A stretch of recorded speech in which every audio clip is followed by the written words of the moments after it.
Hoy en día, el LSD y la mayoría de alucinógenos son ilegales. Durante décadas, millones de personas en Occidente creían que el ácido y drogas similares podían abrir las puertas de la percepción. Pero al abrirse una puerta, otra se cerró. Desde las culturas primitivas, las plantas alucinógenas parecen haber formado siempre una parte importante de la sociedad humana.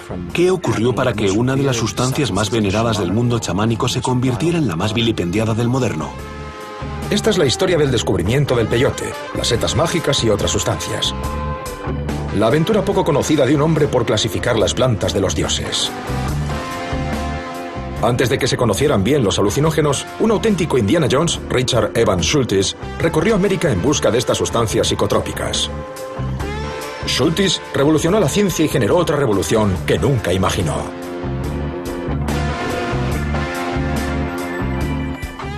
Del peyote al LSD, una odisea psicodélica. Episodio 1.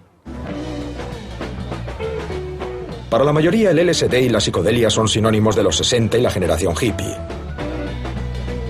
Pero las plantas psicotrópicas y los alucinógenos han coexistido desde siempre con los seres humanos e incluso puede que suscitaran las primeras manifestaciones artísticas de nuestros antepasados prehistóricos.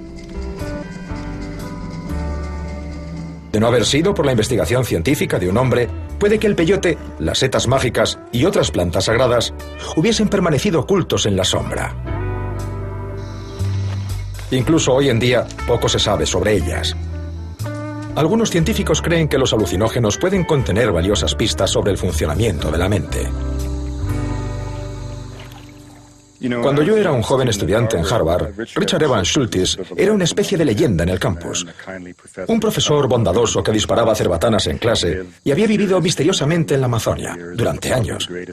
Probablemente el explorador vivo más importante del siglo XX. Por supuesto, lo que realmente le intrigaba eran las curiosas plantas que le habían inspirado en sus primeros trabajos en Oklahoma y posteriormente en México. Estas curiosas plantas que hoy conocemos como alucinógenos.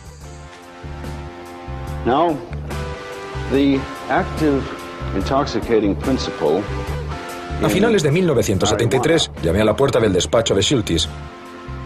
2 semanas más tarde me encontraba en la Amazonia, viviendo entre muchas de las mismas tribus que Schultes había visitado 30 años antes. Como antropólogo y explorador botánico, pude compartir numerosas aventuras similares. Perderme en la selva, eludir extrañas enfermedades y participar en ceremonias sagradas. En todos mis años de exploración, su ejemplo fue siempre mi inspiración. Yo hacía lo que él me dijera, ya fuese investigar zombies en Haití o buscar nuevos alucinógenos en la selva amazónica. Posteriormente empleé años en la investigación y redacción de su biografía, titulada Un río. Cuanto más conocía acerca de sus hazañas, más me asombraba este hombre. Ahora estoy siguiendo su misma ruta para ser testigo de ritos alucinógenos sagrados desde el desierto estadounidense hasta las junglas de la Amazonia.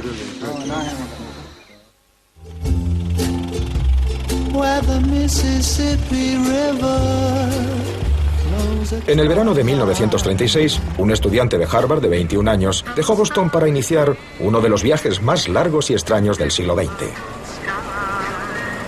Su inspiración era una planta. En un libro alemán poco conocido, Richard Evans Schultes había leído acerca de un pequeño cactus alucinógeno que podía inducir otras visiones mundanas. Su nombre era peyote. Estaba tan impresionado que decidió dejarlo todo para estudiarla. Encontró inspiración en su profesor, Aux Ames, director del Museo Botánico, quien animaba a los estudiantes de su clase a probar exóticos estimulantes e incluso alcohol destilado durante la ley seca. Ames proporcionó el dinero para enviar a Schultes a más de 2.000 kilómetros de distancia hasta Oklahoma con el fin de que desvelara los secretos del uso de peyote entre los indios Kiowa.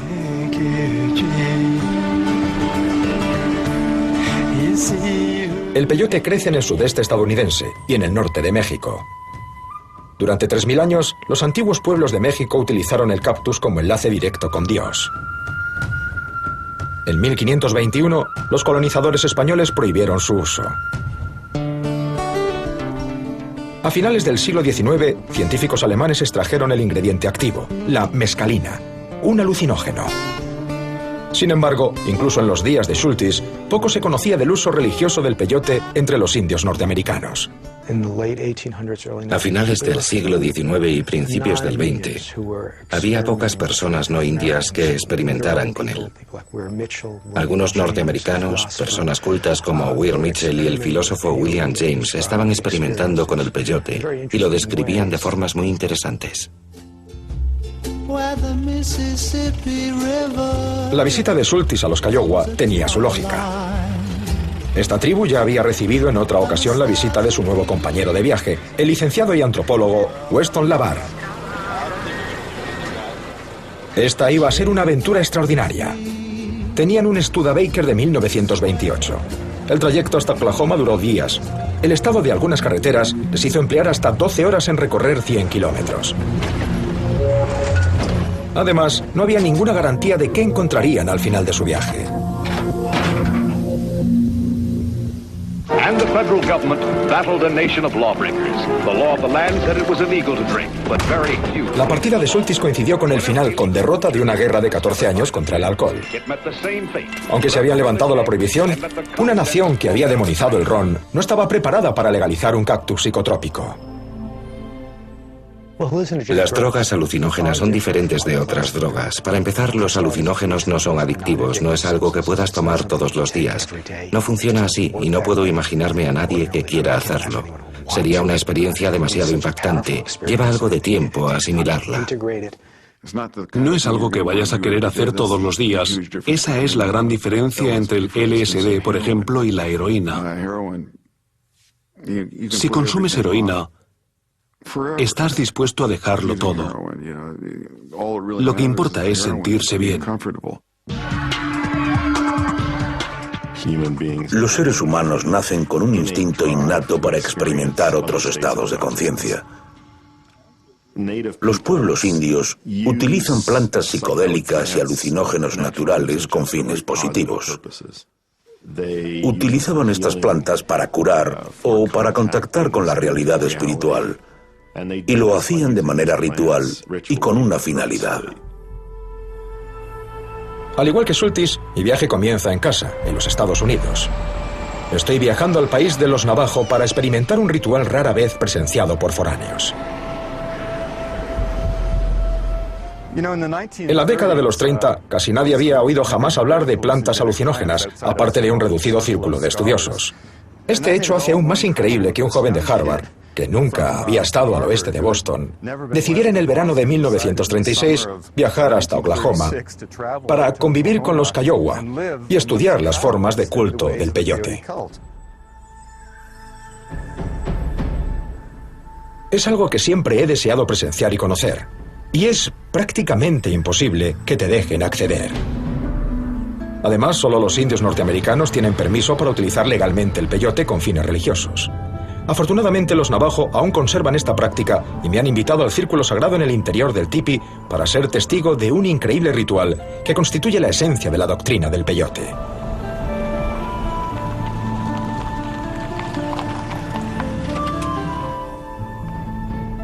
¿Sabes, Calvin? Estoy extremadamente agradecido por poder estar aquí con vosotros, porque durante toda mi vida he deseado presenciar una ceremonia del peyote y tomar parte en ella toda mi vida. ¿Por qué? Porque mi gran héroe, el hombre que me enseñó todo... ¿Quién era? Su nombre era Richard Evans Schultes. He leído todo lo que ha escrito sobre ella y, sin embargo, nunca he tenido la oportunidad de asistir a una. Así que es algo muy importante. Gracias por hacerlo posible. Así que nunca has estado en el peyote. No. ¿Aún no? No.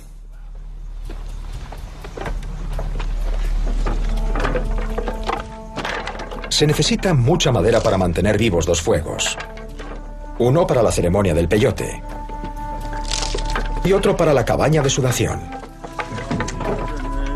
Estas cabañas forman una parte esencial de la vida de los indios de toda Norteamérica. Se calientan rocas en una hoguera. Posteriormente, el agua creará el vapor. Los indios afirman que el ritual purifica al individuo tanto física como espiritualmente. Y en el caso de la doctrina del peyote, la cabaña sirve de preparación para la intensidad de la ceremonia sagrada. En la cabaña de sudación también aprendemos algo. No estamos en ella sin más. Hablamos y enseñamos a las jóvenes generaciones. Calvin Soucy es un miembro venerado de la iglesia del peyote al que se denomina roadman o acompañante, porque guía a los creyentes por el camino de la rectitud, alejándolos de los vicios como el alcohol. El cactus es el vehículo. Richard Schultes tuvo noticias del peyote a través de un acompañante legendario, Belo Cousat, quien nació en una época en la que los búfalos aún cubrían las llanuras. Acceder a la cabaña de sudación es como penetrar en la madre tierra, en el vientre de la madre. Las cosas que dañan a una persona están en nuestro interior y entramos allí para purificarnos. Posteriormente, cuando vamos a una ceremonia, ya estamos limpios. Aún podemos rezar y entonces es cuando comienza a hacer efecto la medicina. Se parece un poco a entrar en un horno. Una vez en el interior, todo está muy oscuro. Pero entonces comienzan las canciones que te preparan para la larga noche de rituales del peyote que queda por delante.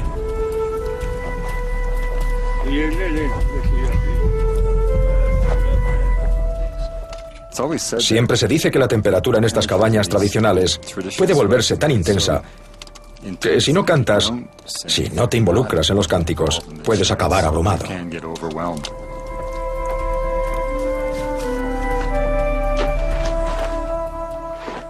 Las ceremonias de la cabaña de sudación son sagradas y Calvin no quiere que entren las cámaras.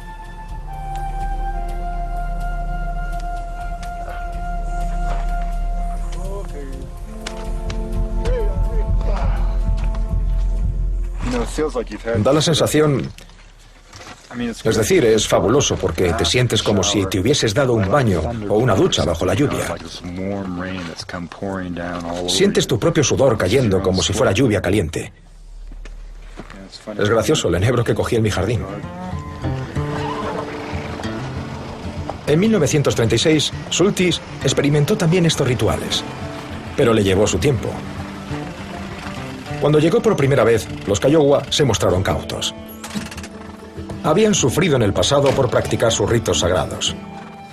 Y ahora, la Bar había regresado con un extraño que deseaba comprender su ceremonia más solemne. Mediante el respeto de sus tradiciones, Schultes se ganó la confianza de los Kiowa. Tomó sin vacilar la amarga medicina sagrada hasta 4 veces a la semana.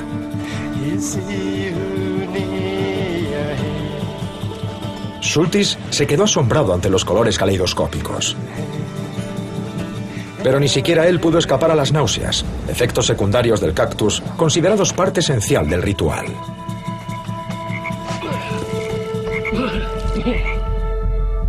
Al tomar el cactus, Schultes estableció un precedente que seguiría durante el resto de su carrera. Rehusó ser el típico científico frío que se mantiene al margen y se sumergió en la cultura india para aprender los secretos negados a los foráneos. Creo que quedé fascinado desde el momento en que le vi. Poseía una increíble fuente de conocimiento. Era simplemente una persona interesante, alguien a quien quería conocer. Creo que, en el fondo, mi sensación era que se trataba de una persona bastante salvaje. Incluso me atrevería a decir que un proto-hippie, algo que en aquella época no contaba con un verdadero apoyo social. La investigación de Schultes no pudo llegar en el mejor momento. Aún quedaban algunos ancianos de la generación que fundó la doctrina del peyote.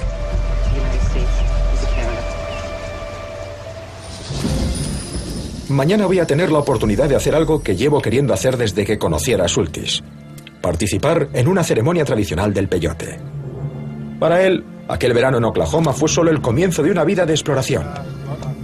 Descubriría plantas sagradas y alucinógenos tan potentes que cambió una generación. El explorador botánico Richard Evans Schultes era un auténtico Indiana Jones, cuyo descubrimiento de plantas alucinógenas estableció las bases para los psicodélicos años 60. Su aventura comenzó en Oklahoma en 1936, trabajando con los indios Kiowa para desentrañar los misterios de la doctrina del peyote. Durante años estudié con Schultes. Ahora sigo sus pasos comenzando aquí, en una ceremonia del peyote de la que existen pocos testigos y que se está preparando ahora mismo. Está húmedo, ya podemos hacer la luna. Las ceremonias del peyote son una mezcla de creencias indias y cristianas. Se prepara un altar con forma de media luna y posteriormente brasas de carbón hasta formar el pájaro de trueno mitológico. Este es el altar con forma de media luna, el cual, una vez dado forma, se convierte en un símbolo del camino del peyote, que es una senda de rectitud por la que debes caminar. El fuego estaría aquí, justo en el centro, donde en último término yacerían las cenizas. Uno incluso puede apreciar cómo se extenderán las cenizas hasta adoptar la forma del pájaro de trueno.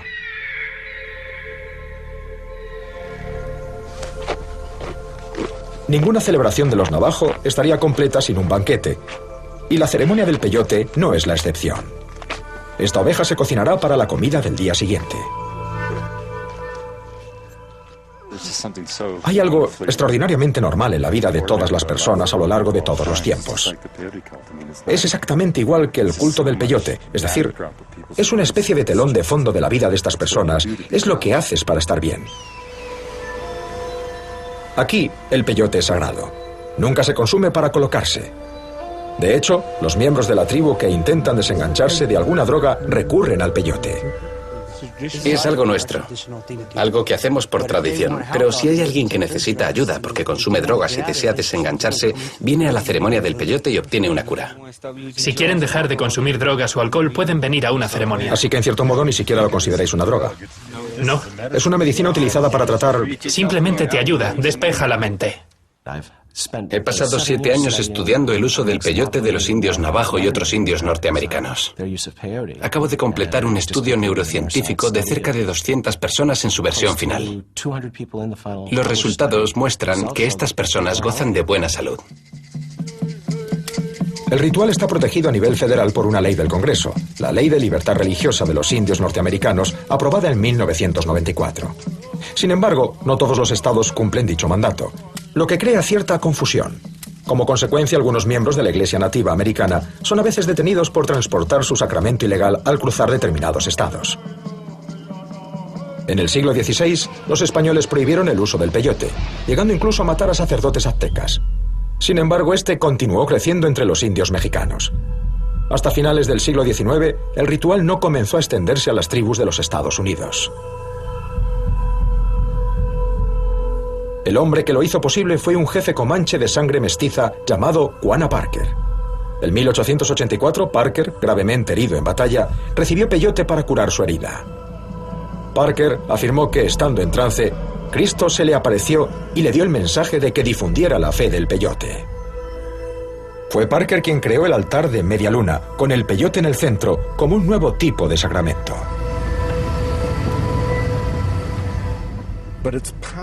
Sin embargo, el crecimiento de su poder se cimentó en que, coincidiendo con la decadencia de las costumbres tradicionales, la práctica extinción del búfalo de las praderas, el olvido de la sabiduría de los ancianos, la prohibición de la danza del sol y la pérdida de todas las prácticas rituales que habían hecho de esta extraordinaria cultura de las llanuras algo tan majestuoso. Se trataba de algo que ofrecía un nuevo rayo de esperanza, una visión de Dios, una nueva posibilidad de vida misma. A pesar de los esfuerzos de Quanah Parker, la ceremonia del peyote continuó siendo ilegal. El hombre que ayudó a legalizar la doctrina del peyote fue un innovador antropólogo llamado James Mooney. Este tipo, James Mooney, alentó a la nación Cheyenne y Arapaho a constituirse en iglesia. Si lo llamamos la iglesia del peyote, la iglesia nativa americana, se trata de una doctrina del peyote. Es una doctrina nativa tradicional, pero somos una iglesia para complacer a los misioneros blancos. Y así se quedó. Cuando Schultes llegó hasta los Kiowa, la gran Norteamérica blanca o bien no tenía conocimiento del peyote o bien era hostil al mismo. Así que los norteamericanos que estaban a cargo de las reservas intentaban acabar con él. El peyote se mantuvo en la clandestinidad, ya que seguía siendo ilegal. La Iglesia Nativa Americana se constituyó formalmente en 1918, con unos 20.000 miembros distribuidos en varios estados. Pero la oposición del gobierno continuó durante décadas. La primera ceremonia del peyote de Schultes fue una revelación. El cactus se utilizaba como herramienta de curación. una especie de oblea de comunión para acercar a los participantes a Dios.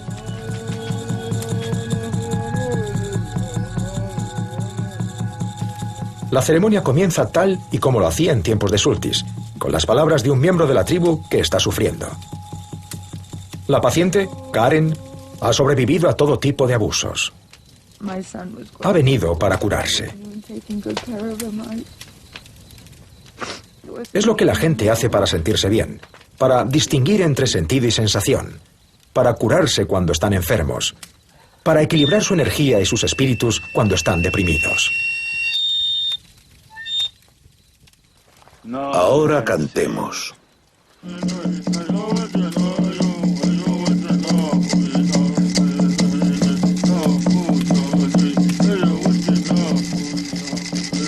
La copa del cactus del peyote se corta y se seca. La planta es extremadamente amarga. Algunos consumidores consiguen masticarla. Calvin la ha machacado y ha preparado un té para que resulte más fácil tomarla. Ahora procedemos a tomar la medicina. Como he dicho, no podemos obligar a nadie.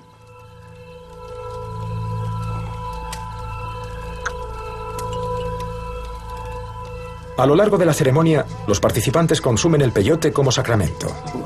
Toman la cantidad que deseen. Lo que deben hacer es venerar la planta.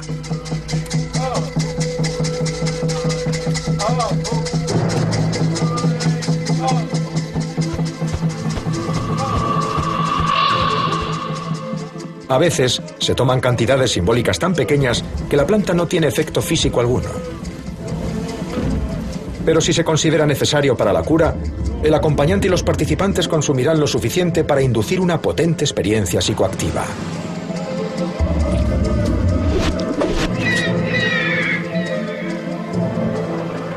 Sin embargo, tal y como descubrió Schultes, la experiencia tiene efectos secundarios. Más allá de las intensas visiones y la euforia, los componentes del cactus provocan a menudo náuseas y vómitos. Los acompañantes creen que es la manera que tiene la medicina de purgar la enfermedad del paciente.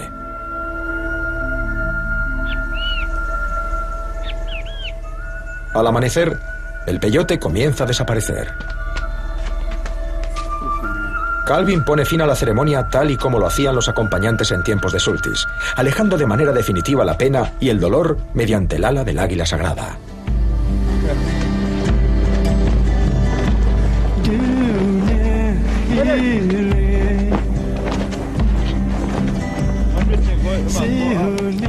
En las primeras horas de la mañana se desmonta el tipi y se elimina toda señal de la ceremonia.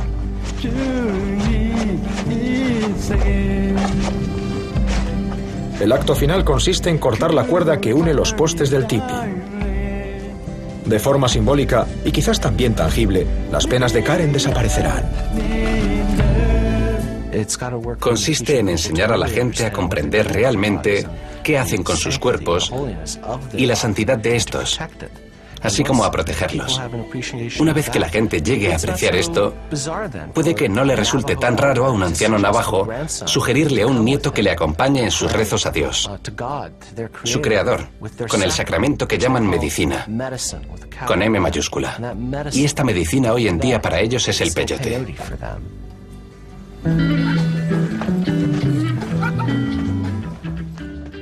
Aquel verano en Oklahoma cambió por completo la vida de Schultes. Regresó al este y poco después se desplazó hasta Washington, D.C., la capital de la nación, donde testificó en el Congreso en favor del derecho de los pueblos indios norteamericanos a utilizar el peyote con fines religiosos.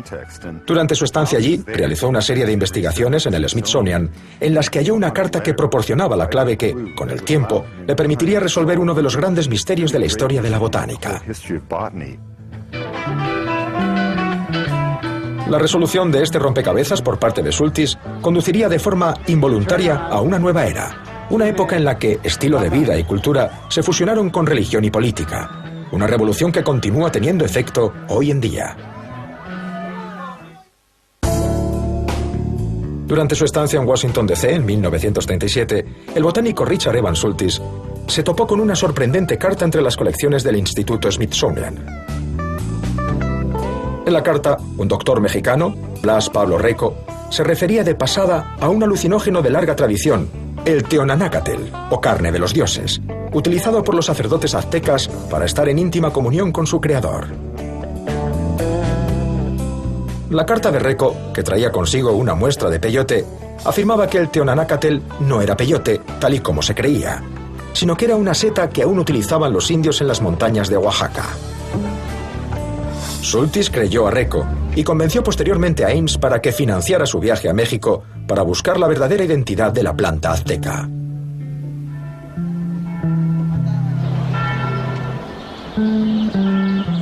He venido hasta aquí para seguir el rastro del misterio. La carta de Reco fue la clave para resolver el puzzle, porque insinuaba no solo que el Teonanácatl era una seta, sino que estas setas se seguían utilizando en ceremonias en regiones remotas de México. Schultes se puso en contacto con Reco, quien le envió muestras de las setas en 1937. Sin embargo, estas llegaron en tan mal estado que no se pudieron identificar científicamente. En consecuencia, Schultes decidió viajar él mismo hasta México con el objetivo de encontrar cultivos de estas setas, si es que existían, de tal modo que pudiera recoger muestras adecuadas que le permitieran identificar por fin esta misteriosa planta sagrada de los aztecas. Así que vino en autobús de línea hasta México, donde se encontró con Reco. Juntos viajaron en tren hasta el sur a través de las montañas de Oaxaca y posteriormente a caballo hasta llegar a la pequeña comunidad mazateca de Huautla.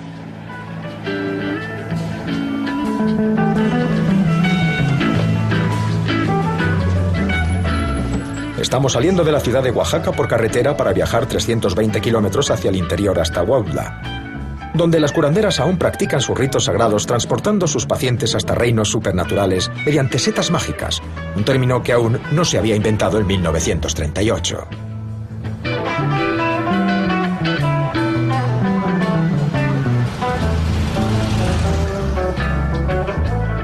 Resulta difícil cuando llegas a este país comprender e imaginar cómo era en tiempos de Schultes.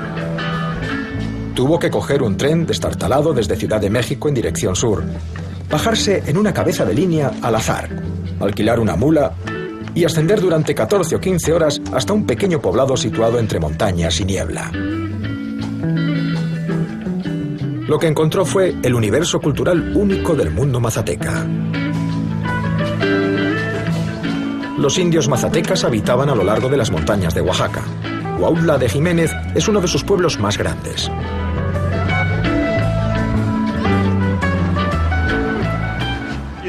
Resulta a la vez extraño y maravilloso estar aquí en Huautla. He desarrollado en mi mente una imagen del lugar a partir de todas las fotografías que sacó Schultes. Resulta increíble pensar en él, en 1938, subiendo por esta misma calle. Por entonces era un simple camino de adoquines flanqueado a los lados por casas mazatecas. Para su gran asombro, Schultes descubrió que su compañero Reco, la persona que le había abierto las puertas de estas curiosas setas, era un ferviente simpatizante nazi. Europa se encontraba a un año de sumirse en la Segunda Guerra Mundial. Para hacerlo aún más increíble, había otro equipo de estudiosos liderados por Bernard Bevan y Robert Windlaner, y resulta que Bevan, o al menos así se rumoreaba, pertenecía al servicio secreto británico. Así que tenemos este escenario sacado de Indiana Jones, con dos equipos de estudiosos reunidos en este pequeño poblado mazateca en busca del misterio de las setas sagradas.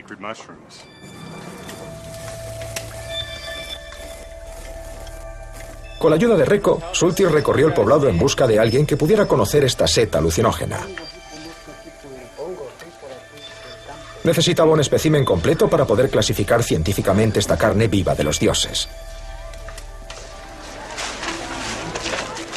Estoy intentando localizar a una conocida curandera con la esperanza de que me permita presenciar una ceremonia chamánica de las setas.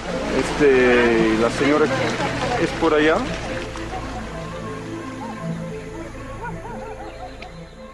La doctrina chamánica no es para todo el mundo. Es el individuo quien tiene una vocación especial inspirada por lo divino. Es este el que se convierte en intermediario entre el reino de lo mundano, el reino de lo corriente y el reino de los espíritus. Como todas las curanderas, Inés llama a las setas pequeños dioses. Calificamos estudios a eso para poder ayudarlos. A mi pregunta de cuál es la importancia de las setas, Inés dice que las llaman pequeños dioses por un motivo, ya que, de hecho, son en cierto sentido pequeños dioses de los mazatecas. Aunque son alucinógenas, no son en absoluto una droga. Se utilizan para curar no solo problemas físicos, sino cualquier tipo de problema. La seta en sí misma es un vehículo a otro reino, en el que pueden ocurrir cosas buenas. Inés me está llevando en busca de los pequeños dioses. Sí, por acá, por esos lugares, pues. Nada más que así, pues, tenemos que buscarlo así con la mano, porque se da... La idea que los mazatecas tienen de las setas es una fusión total de ideas precolombinas y católicas. La creencia no es que las setas simplemente crecen de la tierra, sino que solo crecen en aquellos lugares en los que la sangre o la saliva de Cristo cayeron a la tierra. Schultes solía decir que los misioneros se quejaban de lo complicado que era explicar a los mazatecas qué era la comunión sagrada, porque los mazatecas solían responder: ya lo hacemos, nosotros ya comemos el cuerpo de Cristo. Así que, al consumir las setas, no solo participabas de la tradición mazateca, sino que literalmente tomabas el cuerpo de Cristo. En 1938, Schultes y Reco pasaron semanas buscando la identidad de la seta mazateca. Mientras tanto, Robert Whitblaner y el otro equipo de estudiosos asistieron a una de las ceremonias secretas y relataron el uso de una seta especial. Sin embargo, ambos equipos fueron incapaces de hacerse con una muestra. Corrieron la voz entre los lugareños y un día apareció un indio con un surtido de setas recién recolectadas. Schultes reconoció entre ellas uno de los primeros especímenes secos de Reco. Era Teonanácatl, la carne de los dioses.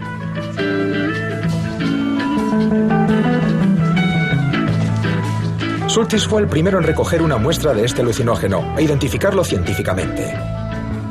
15 años más tarde, inspirado por el trabajo de Schultes, un banquero de inversiones y vicepresidente de JP Morgan se aventuró a viajar hasta este lugar. Lo que encontró desencadenaría una revolución. En 1938, en lo alto de las montañas de Oaxaca, Richard Evans Schultes había identificado un antiguo alucinógeno azteca. El Teonanácatl, la carne de los dioses, resultó ser una seta. Lo que es más, los indios seguían utilizándola en ceremonias secretas. El alucinógeno se consumía tradicionalmente en fiestas aztecas rurales, a veces tras sacrificios humanos. Los sacerdotes también lo utilizaban para diagnosticar enfermedades. Prohibido durante siglos por los españoles, los rituales con Teonanácatl pasaron a la clandestinidad para resurgir posteriormente como una combinación de creencias cristianas y precolombinas. Schultes siempre afirmaba que, para conocer las tradiciones de los chamanes, era preciso participar en todos sus rituales. Buenas noches, Memo. Esta noche voy a tomar parte en una ceremonia rara vez experimentada por foráneos. Un viaje al interior de la mente guiado por Inés, una curandera extraordinaria. Pienso, este es el copal. Hace años, Inés fue testigo de una ceremonia con setas organizada para un inglés. Su nombre, John Lennon. Las oraciones que yo voy a mencionar se va hasta el Señor. Por medio de su... Uno de estos chicos padece un dolor desconocido. Su madre lo ha traído hasta aquí para que lo curen. En ese cerrito, ella dijo... Tanto Inés como el chico tomarán las setas. Al igual que los antiguos aztecas, la curandera cree que las setas permiten diagnosticar enfermedades. Ahorita espérate, hijo. Primero, todos los participantes se purifican con incienso y hojas inocentes.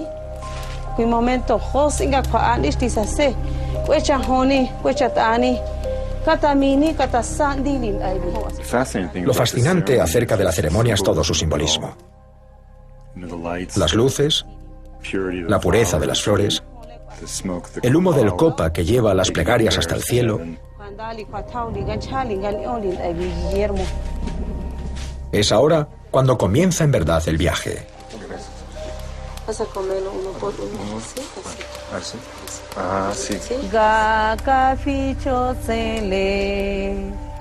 Inés canta para guiar a los participantes en su viaje. No ha aprendido el arte de curar, el arte del ritual de un libro, ni siquiera de otra persona u otra curandera, sino de la seta misma. La seta es el profesor. Vayan para acá y para allá y que nos obedezcan. Donde tú estés, Él te purifica y te limpia, Señor. Por último, Inés me aplica unos polvos de tabaco sagrados para protegerme durante la ceremonia.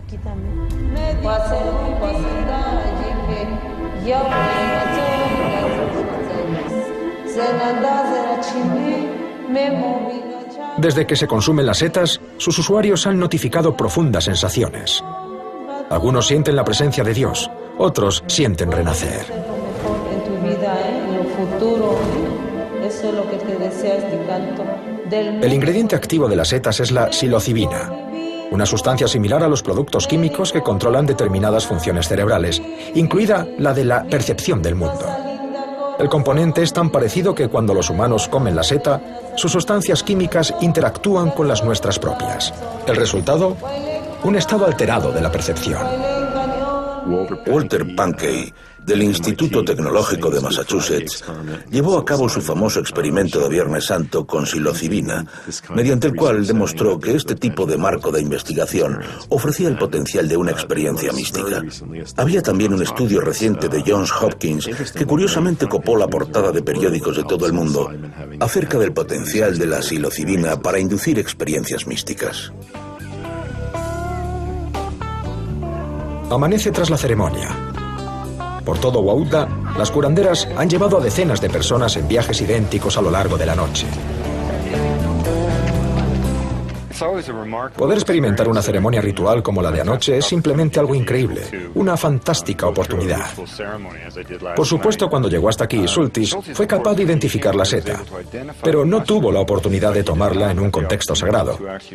En parte debido a que Reco advirtió de que se trataba de una ceremonia demasiado secreta y sagrada, en la que era imposible penetrar.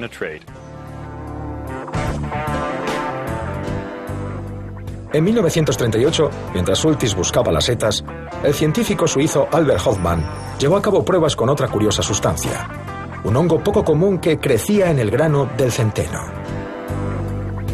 El cornezuelo se conocía desde la Edad Media, época en la que era utilizado por las comadronas para controlar la hemorragia durante el parto. Pan contaminado con cornezuelo había provocado brotes de alucinaciones masivas, histeria y a veces la muerte.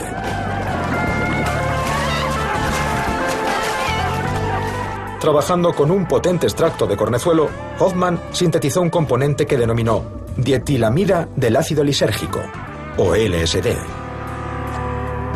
No volvió a acordarse de él hasta 5 años después. Hofmann trabajaba como científico e investigador para la compañía farmacéutica Sandoz. En 1943 echó un vistazo a su cuaderno y encontró el componente. Pensando que podía ser de interés, tomó una muestra. Mientras trabajaba con él, comenzó a sentirse raro. A very strange experience which reminded me to some experience I had in childhood. The feeling of oneness, to be one with nature, the feeling to see now the true aspects of nature.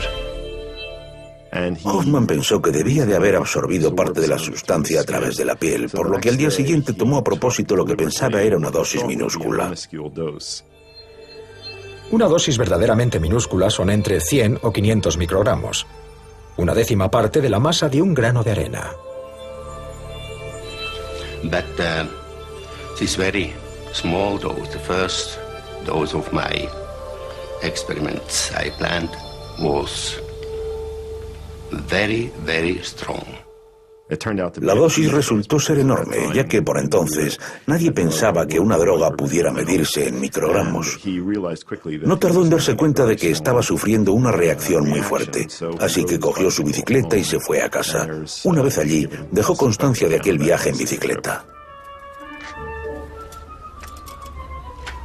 El pasado viernes, 16 de abril de 1943, me vi obligado a interrumpir mi trabajo en el laboratorio a media tarde e irme a casa. Afectado por una sorprendente agitación, combinada con ligeros mareos,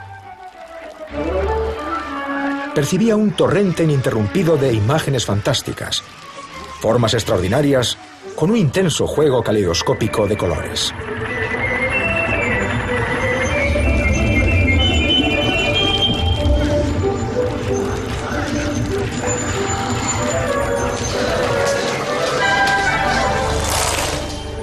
En casa, las visiones se convirtieron en pesadillas. Durante un momento, Hoffman pensó que se estaba muriendo. The object like this chair was like if he was a living object. It became moving from inside.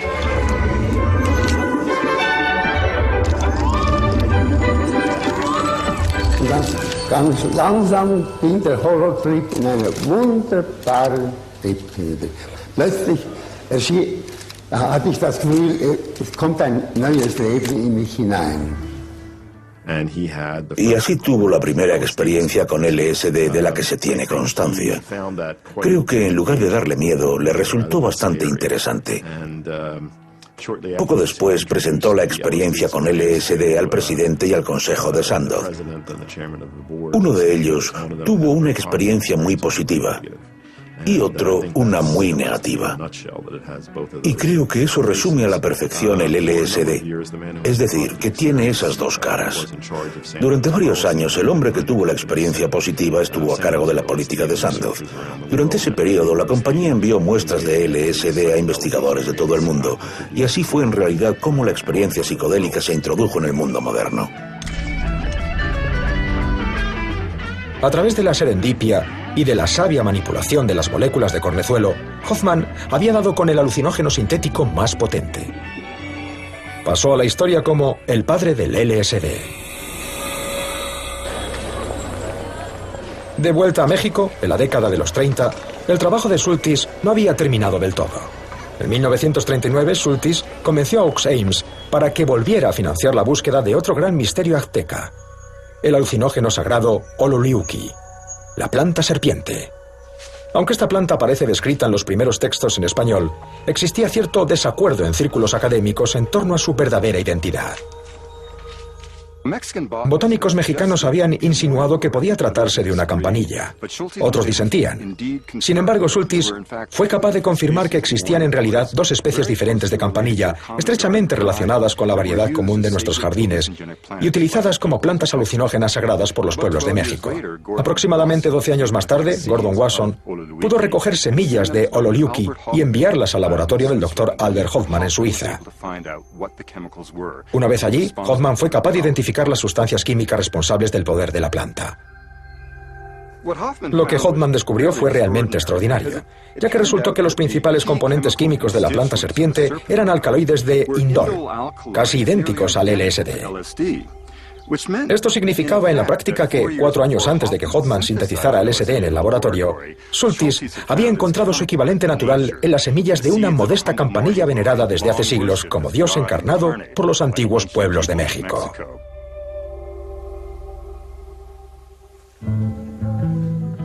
De 1939 en adelante, Schultes publicó varios trabajos sobre sus mágicos descubrimientos en Oaxaca, que tuvieron poca aceptación. Más de una década después, el escritor y mitólogo inglés Robert Graves vio el artículo de Schultes sobre las setas sagradas en una publicación de antropología. Graves envió el artículo a su amigo y micólogo, el banquero de Nueva York, Gordon Wasson. Inspirado por Schultes, Wasson viajó hasta Huautla en busca de una curandera llamada María Sabina, con la esperanza de que le permitiera asistir a una ceremonia secreta. Tras 3 expediciones, Wasson consiguió ganarse su confianza y se convirtió en el primer occidental en ingerir la carne de los dioses en una ceremonia mazateca. El fotógrafo de Wasson, Alan Richardson, documentó el ritual. Sin que Wasson lo supiera, sus viajes de estudio eran seguidos por la CIA. Cuando Wasson regresó a Oaxaca, la agencia infiltró en la expedición a un espía haciéndose pasar por científico, con el fin de obtener las setas para su posterior análisis. La CIA se dio cuenta de que se trataba de una droga que provoca ansiedad, que si se la dabas a una persona, ésta sentiría tal ansiedad que alucinaría y se volvería más vulnerable a la manipulación de un espía norteamericano, ¿se entiende? Por entonces, científico y espías no eran los únicos conocedores del secreto. El secreto no se destapó hasta que Wasson publicó el artículo en la revista Life en 1957, ya que estableció un vínculo con el chamanismo y el mundo arcaico, y no lo cimentó en las fantasías paranoicas de la CIA. El artículo de Wasson en la revista Life marcó un hito. Un redactor le adjuntó un título con gancho, En busca de las setas mágicas, y abrió con él una nueva puerta de percepción para toda una generación. A la edad de 26 años, Schultes ya había realizado los descubrimientos de toda una vida. Sin embargo, era solo el comienzo. Aún le aguardaba su mayor odisea, esta vez en la Amazonia. Lo que no se imaginaba es que acababa de plantar las semillas de la revolución psicodélica. En 1939, con Europa sumida en la Segunda Guerra Mundial, el innovador trabajo de Richard Evans Schultes con un cactus alucinógeno y una seta mágica no contribuyó a catapultarle al estrellato. Lo que sí trajo consigo la guerra fueron miles de soldados heridos que requerían intervenciones quirúrgicas. La medicina andaba detrás de nuevos modos de mejorar la anestesia en las operaciones. En 1941, Schultes recibió una subvención del Consejo de Investigación Nacional de los Estados Unidos con una misión: viajar hasta Sudamérica para identificar el origen botánico del curare. Schultes penetró en la tierra de los indios Cofán, los fabricantes de veneno más famosos del noroeste de la Amazonia. Aquí, entre los Cofán, también fue a dar con el alucinógeno más potente presente en la naturaleza.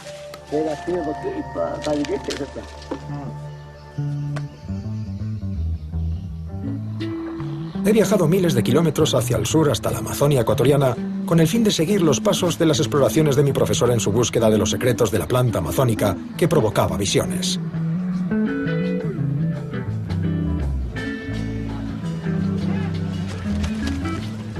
Hace 60 años, este territorio era selva virgen.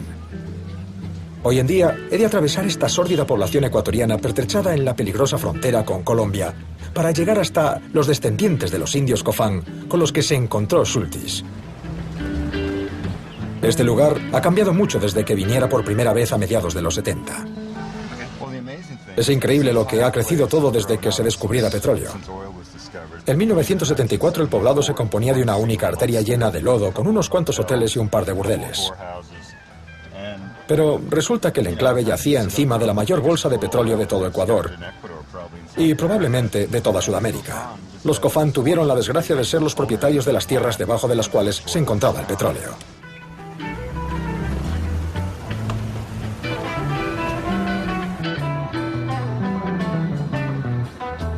Desde este embarcadero tengo ante mí un viaje de 9 horas por el río hasta llegar al poblado de los indios Cofán.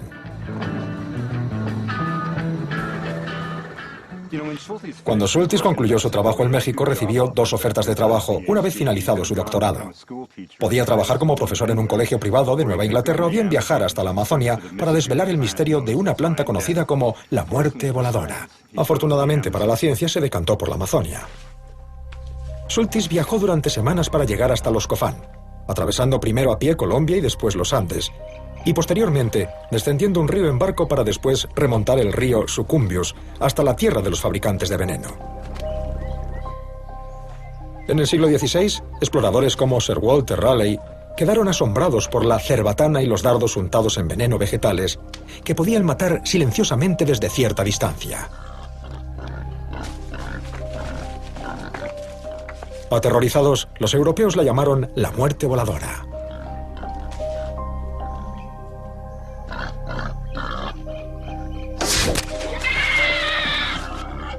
Raleigh describió sus horrorosas consecuencias. Las víctimas del veneno sufren una muerte desagradable y deplorable, acabando a veces locas de remate.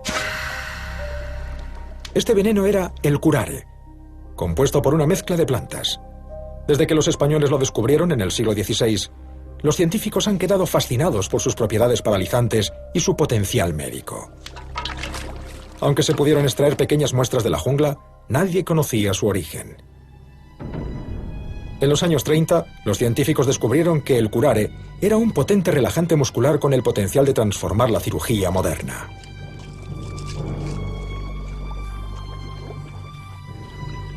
La búsqueda de Schultes se inició en 1941. Otros exploradores que se habían adentrado en la Amazonia habían regresado con relatos escabrosos y fantásticos sobre terribles enfermedades e incluso caníbales. Era una de las últimas regiones desconocidas del planeta. El área que Schultes exploró era equivalente a la Europa occidental. Pasaron meses sin contacto alguno con el mundo exterior. Sobrevivió a rápidos traicioneros, encontronazos con animales salvajes y accidentes de avión casi mortales, además de padecer toda clase de enfermedades tropicales. Schultes viajaba con el mínimo de equipaje: una muda, un salacot, una hamaca, una cámara, herramientas para la recogida de plantas, suero para picaduras de serpiente, un machete y sus queridos mocasines LL Bean. Nunca portaba un arma. Fue el primer foráneo que vieron algunas tribus. «No creo en los indios hostiles», escribió Schultes en cierta ocasión. «Lo único que se necesita para sacar a relucir su caballerosidad es caballerosidad recíproca». Schultes es la gran figura del siglo XX, una inspiración no solo para los etnobotánicos, sino también para los antropólogos. Tomó en serio a los indios en los años 40 y 50.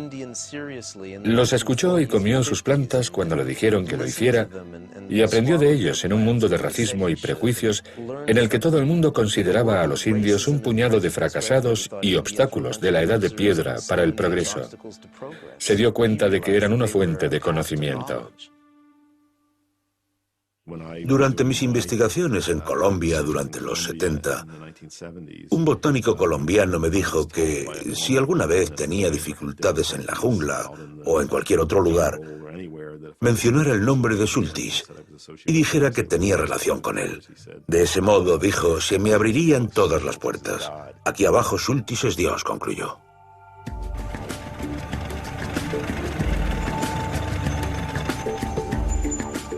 Tras 9 horas de descenso por el río, nos aproximamos al poblado Cofán, la misma tribu que Schultes visitó en 1941. Voy a encontrarme con un viejo amigo, Randy Borman. Los padres de Randy eran misioneros, por lo que se crió desde su nacimiento en la selva como un Cofán, hablando su idioma y aprendiendo de sus mayores. Hola Mauricio, ¿cómo estás? Bien, bien. Uno tiene la sensación de que cuando Schultes llegó hasta aquí, este era un lugar muy remoto. Muy remoto, sí. Increíble. Junto con Randy, voy a localizar algunas de las mismas plantas mágicas que Schultes buscó. Esos descubrimientos le conducirían hasta un nuevo tipo de alucinógeno, el más potente presente en la naturaleza. En 1942, el etnobotánico Richard Evans Schultes, mientras trabajaba para el Consejo Nacional de Investigación estadounidense, llegó hasta la Amazonia en busca del origen botánico del curare. Existía la creencia de que este veneno podía utilizarse como eficaz complemento a la anestesia moderna. Hoy, mi amigo Randy Borman va a llevarme hasta una parte de la selva en la que los Cofán todavía recogen las plantas que producen la toxina.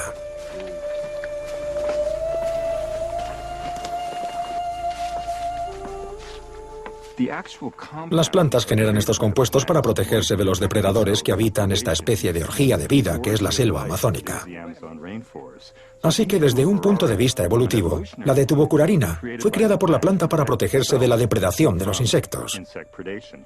Por supuesto, esto es lo que los pueblos indígenas llevan explotando durante miles de años.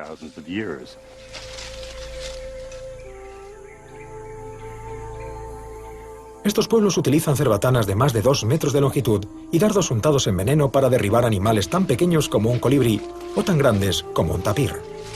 Ocasionalmente han resultado mortales en humanos en guerras tribales.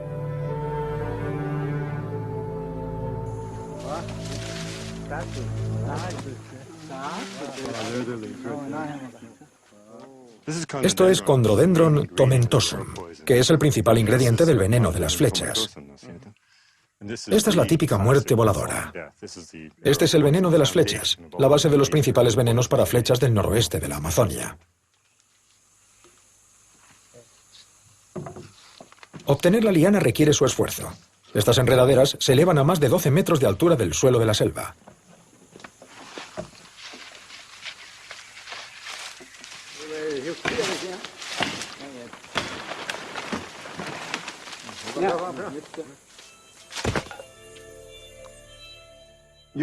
Puedes masticar la corteza de curare sin peligro alguno. Es increíblemente amarga, pero obviamente esto no te matará, porque aún no está concentrado, es decir, es lo que tienen estas plantas que estamos viendo en la selva. Los pueblos indios han hallado el modo de concentrar el veneno en el interior de la corteza hasta un nivel de intensidad que sí que puede matarte.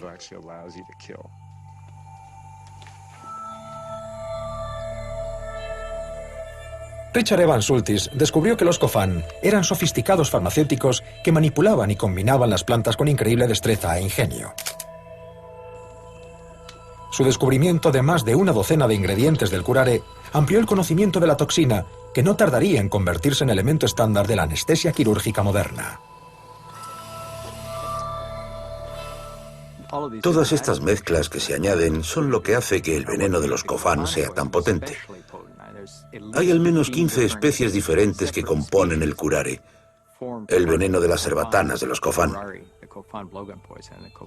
Este veneno se consideraba por entonces en toda la región como un brebaje superior.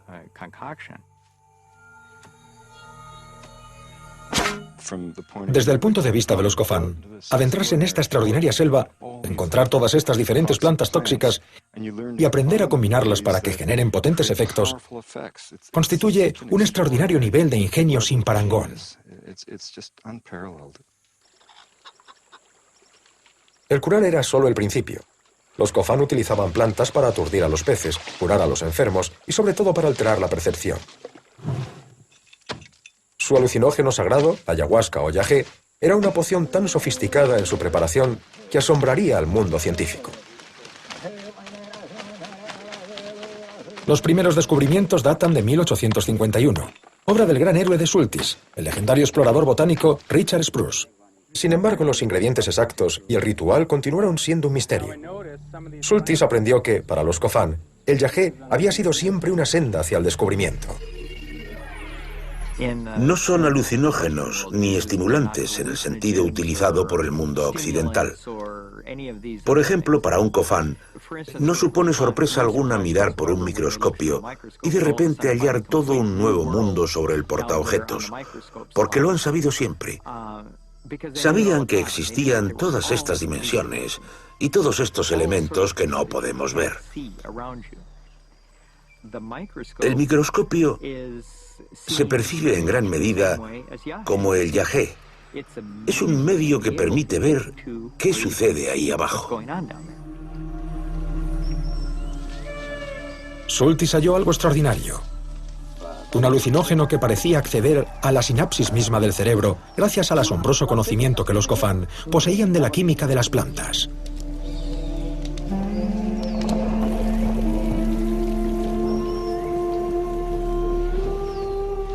Cuando estaba a punto de desentrañar los misterios de la ayahuasca y los métodos de los chamanes, la vida catapultó a Schultes en una dirección completamente diferente. En 1942, la guerra se extendió por el Pacífico y los japoneses se hicieron con el sudeste asiático, apoderándose del 95% del suministro mundial de caucho para uso doméstico. Los aliados necesitaban desesperadamente fuentes alternativas y el mejor lugar era la Amazonia, lugar del que era originario el árbol del caucho. Richard Evans Schultes fue requerido en Washington, D.C. en una reunión celebrada en el Departamento de Agricultura en noviembre de 1942. Supo que las provisiones de caucho natural, esencial para los jeeps, tanques, navíos y aviones, eran peligrosamente bajas. No había fuentes sintéticas y la guerra demandaba que solo Estados Unidos produjera 1 millón de toneladas de caucho al año. El presidente Roosevelt ordenó a los científicos estadounidenses que comenzaran a batir el continente americano en busca de suministros de plantas que contuvieran látex. La nueva misión de Schultes en la Amazonia ayudar a salvar su país encontrando nuevas fuentes de látex y árboles de caucho sanos y de crecimiento rápido. Su trabajo con la ayahuasca, el alucinógeno sagrado, habría de esperar.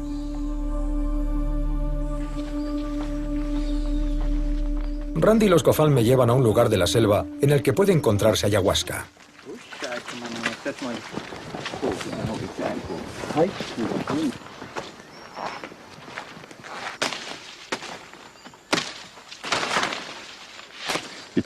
Te lo metes en la boca. Tiene un sabor algo amargo, al igual que muchas otras plantas de la selva. Así que, ¿cuáles fueron las pistas? Que les permitió saber, no importa hace cuántos cientos o miles de años, que podías coger esta planta leñosa de la selva y combinarla con este arbusto que, aunque no parece tampoco nada extraordinario, contiene en su interior sorprendentes sustancias químicas que, al combinarse de esta forma única, crean una especie de potente sinergia, casi como una especie de versión bioquímica del todo es mayor que la suma de las partes. Este es uno de los grandes misterios de la etnobotánica y de toda la ciencia de las plantas de la Amazonia.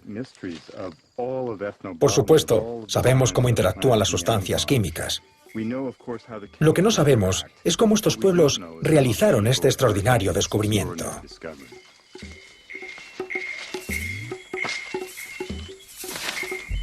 Schultes recogió miles de plantas de la Amazonia.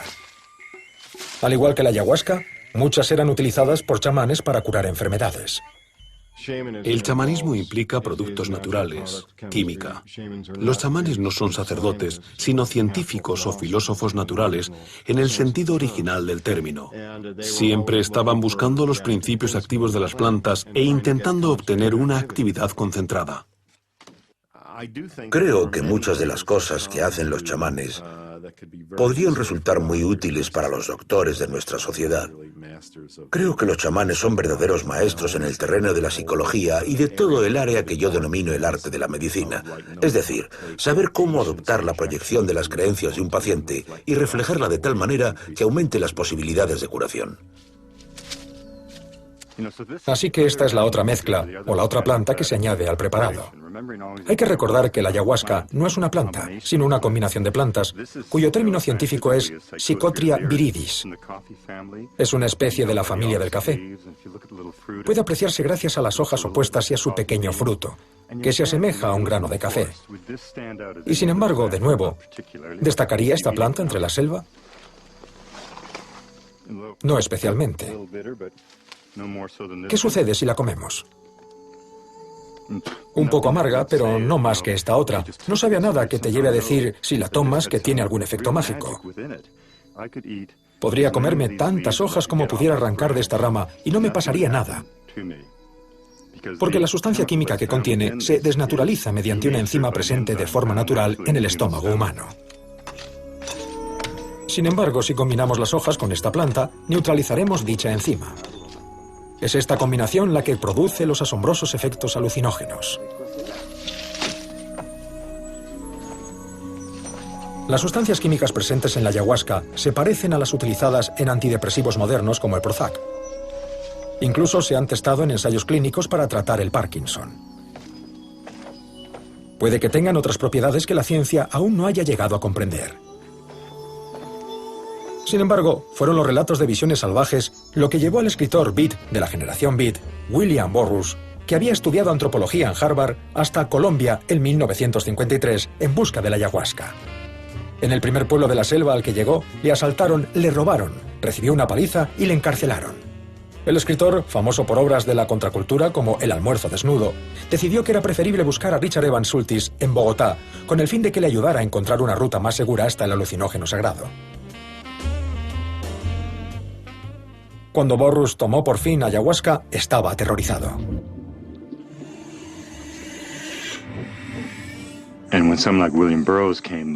Cuando alguien como William Burroughs viene buscando un nuevo tipo de droga y acaba completamente aterrorizado, el yagé no es para los pusilánimes. No tiene por qué ser agradable. No es esa su finalidad, es decir, te enfrentas a un tipo de fuerza. Para aquellos que se embarcan en la experiencia de la ayahuasca, existe siempre esa sensación de temor, de miedo. Los Cofán hablan de hacer frente al jaguar.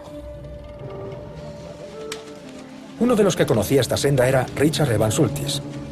En un tiempo anterior a la psicodelia, él fue el primer foráneo en caminar con el chamán y ofrecer una visión de un mundo oculto conocido solo por estos pueblos de la selva.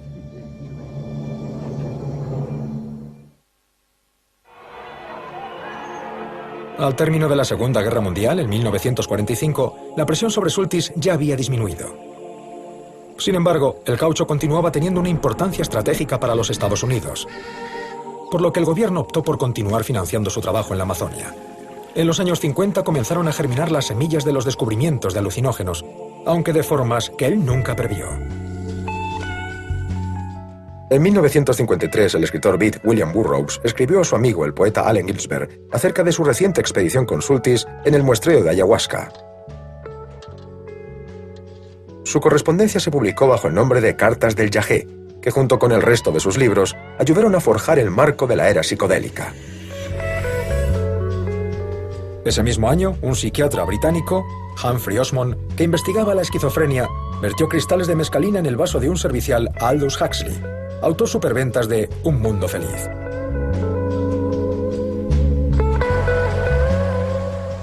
Huxley documentó sus visiones fantásticas en otro libro, Las puertas de la percepción. Osmond acuñó el término psicodélico, que significa que manifiesta el alma. El libro de Huxley se convirtió en un manifiesto de la época. I think it would be extremely good for almost anybody with fixed ideas and with a great certainty about what's what, to take this thing and to realize that the world he has constructed is by no means the only world, that there are these extraordinary other types of universe which we may inhabit and which we should be very grateful for inhabiting, I think. En el periodo inmediatamente posterior a la Segunda Guerra Mundial, los Estados Unidos se acostumbraron a los sobrios y plácidos años 50. Pero la vida no tardaría en verse sacudida.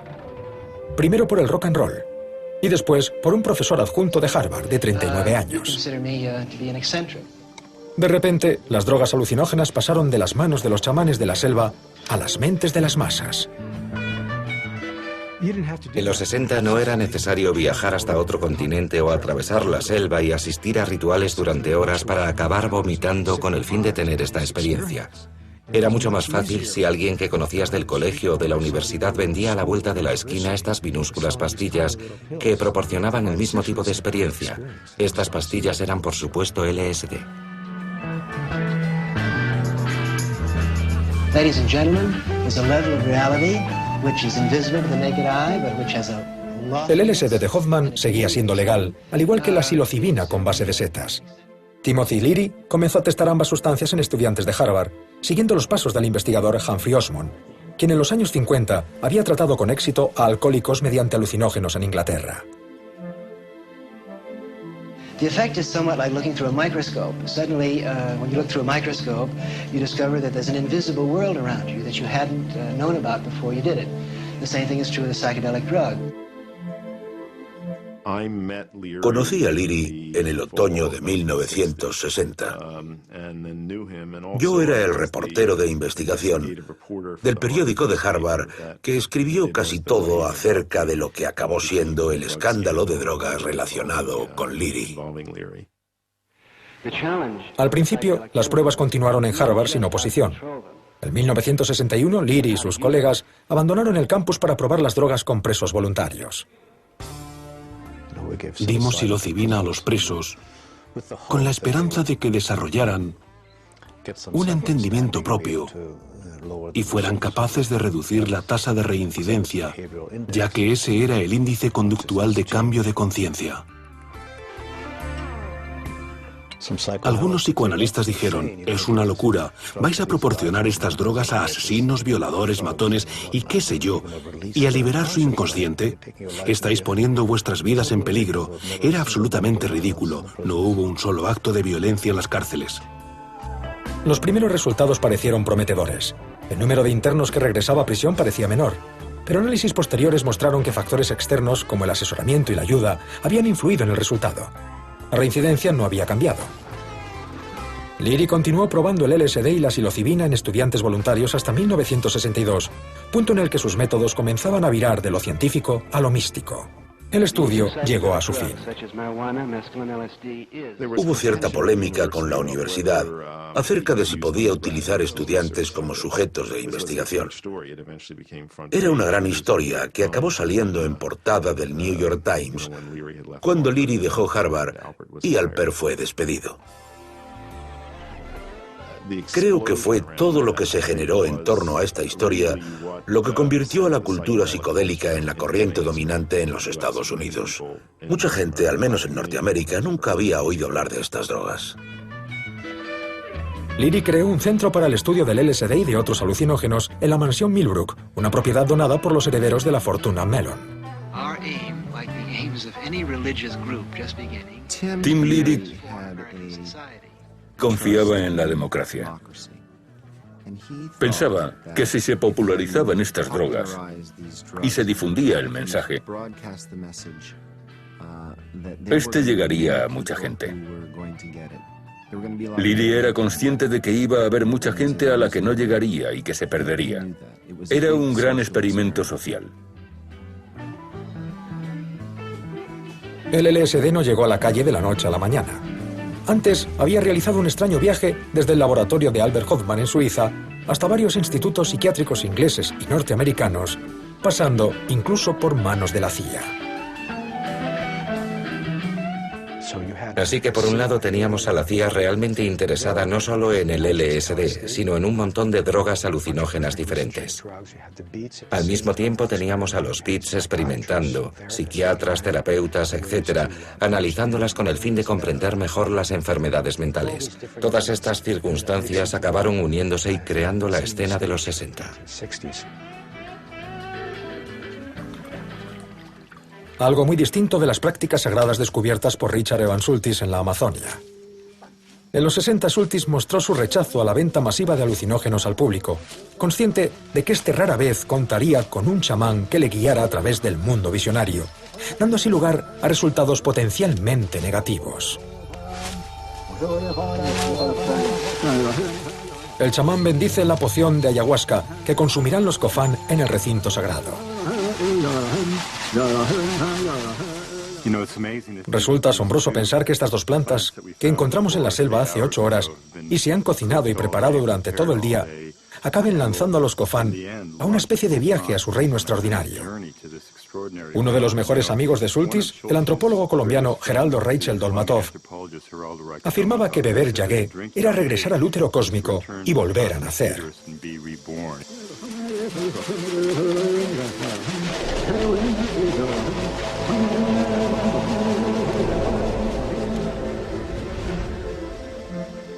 La ceremonia de la ayahuasca es a la vez un acontecimiento social y un ritual de curación. El chamán toma la medicina con el paciente con el fin de acceder al reino en el que poder neutralizar la enfermedad.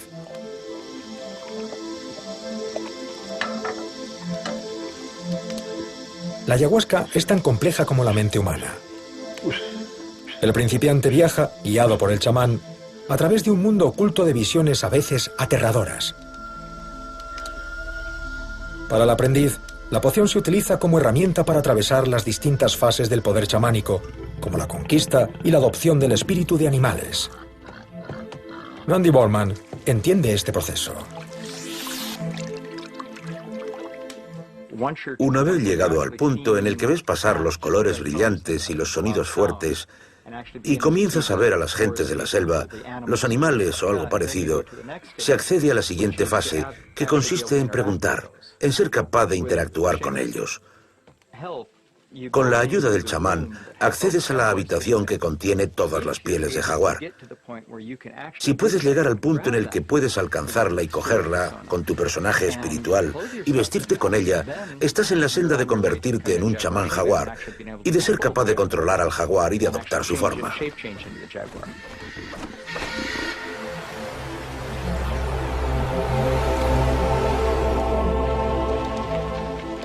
En marcado contraste con los comerciantes y aventureros que lo precedieron, Schultes desarrolló un respeto mutuo con los Cofán. Tomó sus medicinas para comprender mejor a las personas y a sus plantas. Schultes, más que cualquier otro, atrajo la atención del mundo exterior hacia este alucinógeno.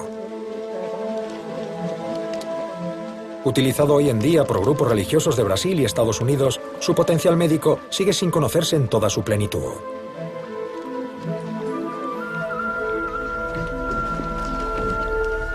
La búsqueda de Schultes de nuevas especies de plantas le llevaron a penetrar más y más en la selva tropical. En sus primeros 12 años en la Amazonia, Schultes escapó por poco a una sucesión de accidentes, lesiones y enfermedades tropicales.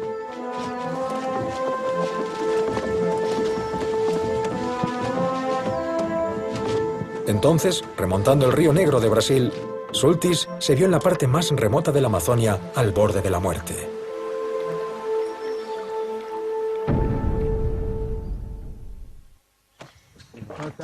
Durante la década de los 50, Richard Evans Schultes continuó su trabajo de desarrollo de variantes de árboles de caucho sanas y resistentes a la luz para el Departamento de Agricultura de los Estados Unidos. Sin embargo, no cesó nunca de buscar nuevas especies de plantas, incluidos alucinógenos. Mientras tanto, en los Estados Unidos, a mediados de los 60, el genio del LSD de Albert Hofmann había salido por completo de su botella y había generado una revolución alucinógena que Schultes nunca aprobó. A mediados de los 60, cuando el LSD saltó por primera vez a la palestra, la gente lo tomaba discretamente, en privado, con fines de introspección. Y sencillamente, eso no era lo que pretendíamos. Nosotros lo tomábamos en grupos en lo que venía a ser un contexto de fiesta, pero había no quiero decir que tuviese un componente serio, pero había una fuerza que nos empujaba a hacerlo. Queríamos encontrar nuevos niveles de experiencias en comunidad.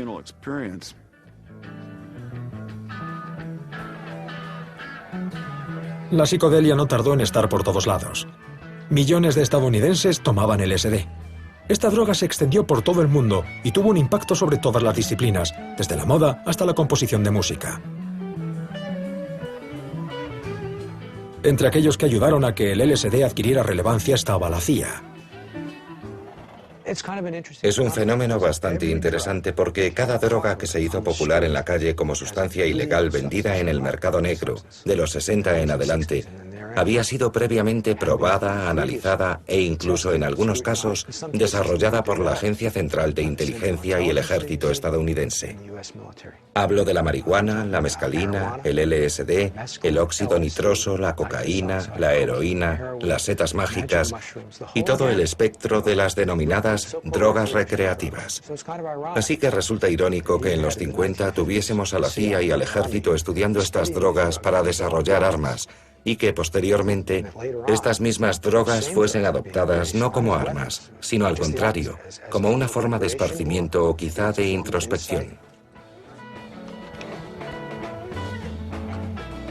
En el Hospital de Veteranos de Guerra de Menlo Park, cerca de San Francisco, la CIA financió un estudio llamado MK Ultra, acerca de los efectos de las drogas psicoactivas. Entre los conejillos de Indias había un prometedor escritor joven, Ken Kesey. Su experiencia dio como resultado un bestseller en 1962. Alguien voló sobre el nido del cuco. Kesey se convirtió en una celebridad. Cuando el LSD seguía siendo ilegal, formó los Merry Pranksters, un alocado grupo de beats y hippies que celebraban fiestas en las que los asistentes podían experimentar con la droga. Entreteniendo a los invitados había una banda de jóvenes músicos llamada los Warlocks, que no tardarían en adquirir mayor renombre como los Grateful Dead. Comenzamos a tomar LSD los sábados por la noche con la banda de Kesey en estas grandes fiestas llamadas pruebas de ácido. La idea era simplemente ver a dónde nos llevaba y comenzamos a descubrir cosas, supongo que conexiones psíquicas o empalmes, como las solíamos llamar. Creo que en términos más clásicos era conexión gestalt activa, telepatía pura y dura. Y lo que descubrimos es que todo esto sucede constantemente. Simplemente se vuelve algo más rápido y violento cuando eliminamos las barreras que erigimos de niños. Con la llegada del ácido, descubrimos un nuevo modo de pensar que consistía en reunir nuevos pensamientos en la mente, los cuales produjeron gente como Bob Dylan, John Lennon y William Burroughs, quienes venían utilizando nuevas imágenes de manera conjunta, de un modo que sacudía la mente y producía imágenes que estaban latentes en nuestra conciencia, pero que no salían a relucir leyendo Vanity Fair o Woman's Home Companion.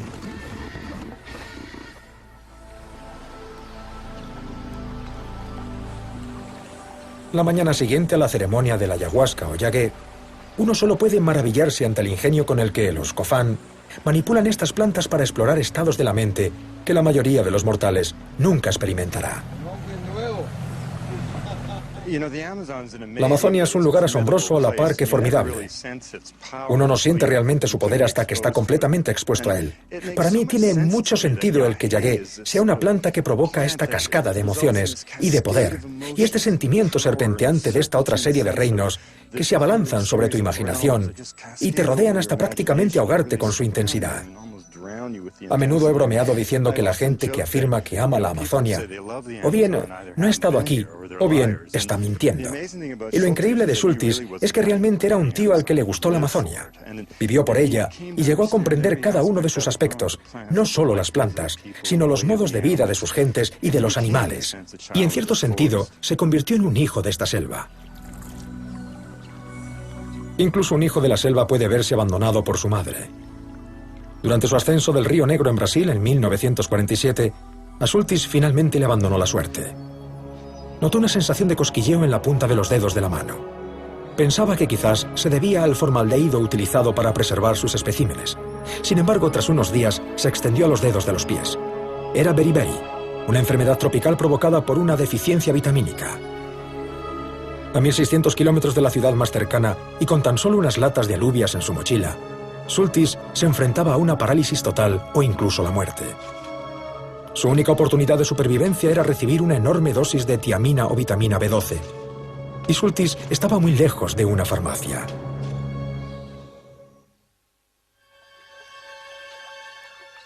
Sacudido por el beriberi, el explorador botánico Richard Evans Schultes se vio inmerso en la situación más peligrosa de su vida. Comenzaba a perder la sensibilidad en las extremidades y estaba sentenciado a menos que obtuviese la medicación que necesitaba, situada a cientos de kilómetros de distancia en la ciudad de Manaos. Se dirigió al reducto más cercano, en el que un misionero le recomendó un atajo hasta un aeródromo militar, desde donde podría volar con facilidad. El atajo se convirtió en un agotador mes. Schultes tenía los pies completamente entumecidos y solo podía caminar con la ayuda de 2 bastones. Se encontró con un grupo de indios nómadas que le invitaron a unirse a ellos en una ceremonia con alucinógenos. La mañana siguiente, con la mente aún aturdida por las visiones, Schultes salió en busca de la planta sagrada. Al borde de la muerte, había descubierto no solo una nueva especie, sino un nuevo alucinógeno del que no tenía constancia la ciencia. Pero su terrible experiencia acababa de comenzar. Se quedó sin comida después de que, en unos rápidos traicioneros, su canoa volcara y vertiera al río todos los víveres y los especímenes. Cuando llegó al puesto militar, descubrió que no había aviones. Se dio la vuelta y regresó río abajo. Tras un mes de travesía, por fin alcanzó el puerto de Manaos. Allí recibió las inyecciones de tiamina que le salvaron la vida. Tan solo descansó durante 3 días antes de volver a adentrarse en la jungla. 20 años más tarde, el tranquilo mundo de descubrimientos del que Schultes había disfrutado había explotado con la adopción y celebración global de la psicodelia. Pienso que no hay drogas buenas o drogas malas. Todas las drogas tienen un potencial constructivo y un potencial destructivo. El reto de los humanos es hallar el modo de utilizar estas poderosas sustancias que encontramos en la naturaleza, conteniendo su potencial destructivo.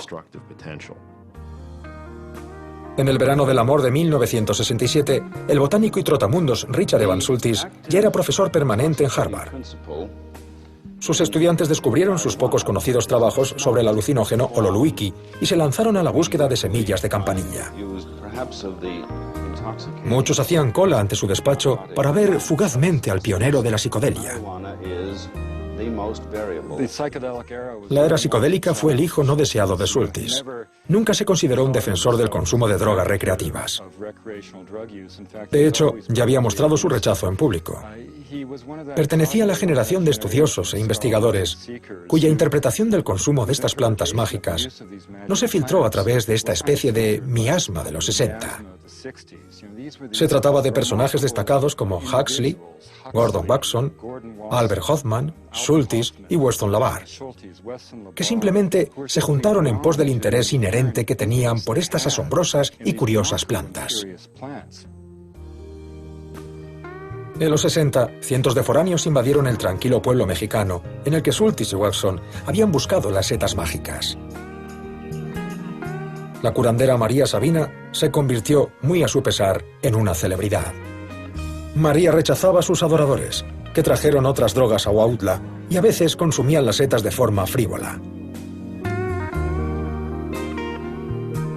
Comenzaron a aflorar historias de malos colocones con LSD, como la de gente que saltaba de un tejado pensando que podía volar. En 1967, el LSD ya era ilegal, y Timothy Leary no tardaría en convertirse en un fugitivo. Uno no debería subestimar los peligros potenciales de este tipo de drogas, en particular si no está preparado para tomarlas o no cuenta con la supervisión adecuada. Sin embargo, por otro lado, creo que los periódicos exageraron los peligros de estas drogas. Hubo cosas que se dijeron que son a todas luces falsas, como que el LSD ocasiona daño cromosómico. En los documentos del ejército se afirma con claridad: el LSD provoca un daño cromosómico menor que la cafeína. Esta es una cita tomada directamente de los documentos. Cuando comenzó a emerger el movimiento psicodélico en los 60, la conservadora sociedad estadounidense culpó a la psicodelia del movimiento ecologista, del movimiento por los derechos civiles y del movimiento por los derechos de las mujeres. Era muy fácil echarle la culpa a una sustancia. Si lo que hacemos es erradicarla, gozaremos de buena salud.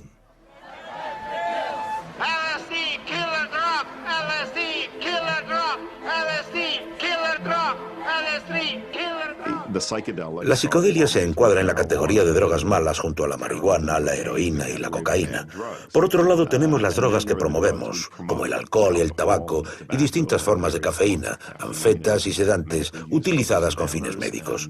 A menudo ni siquiera las consideramos drogas, y lo irónico es que esta categoría con frecuencia tiene efectos físicos mucho más peligrosos y un potencial de adicción mucho mayor. Investigadores de las principales universidades norteamericanas están considerando el uso de alucinógenos para tratar trastornos mentales y alcoholismo y para ayudar a los enfermos terminales. Creo que estas plantas y las sustancias químicas que contienen tienen el potencial de mostrar a la gente posibilidades que resultan más optimistas y liberadoras que lo que vemos en nuestra realidad normal. Puede que no fuese una coincidencia que aparecieran en esta fase de la evolución humana, en la que la civilización parecía sufrir una grave crisis y estar abocada a la destrucción. En 2006, el descubridor del LSD celebró su centenario. Colegas de todo el mundo viajaron hasta Suiza para honrar a Albert Hofmann, otro reacio padre de la era psicodélica que denominó al LSD "mi hijo problemático". Schultes nunca llegó a entender la era hippie. Cuando William Burroughs describió su experiencia con el yagé como demoledora, Schultes respondió: "Es curioso, Bill, yo lo único que vi fueron colores". Schultes falleció en 2001 a la edad de 86 años. Hoy en día se le considera el explorador botánico de la Amazonia más importante del siglo XX. Describió el uso medicinal de 2000 plantas hasta entonces desconocidas para la ciencia. 120 especies llevan su nombre, incluidas una planta utilizada para el tratamiento de úlceras y otra para curar la conjuntivitis. Schultes ha dado nombre a una cucaracha, así como a una montaña y a 800.000 hectáreas de selva protegida. Antes de que el mundo conociera la palabra selva tropical, Schultes ya advirtió de que estaba desapareciendo, y lo que es aún peor, los pueblos indios y su conocimiento. Escribió: "Están desapareciendo más rápido que las propias plantas". Un botánico brasileño estima que el número de plantas de la Amazonia estudiadas con fines médicos no llega al 1%.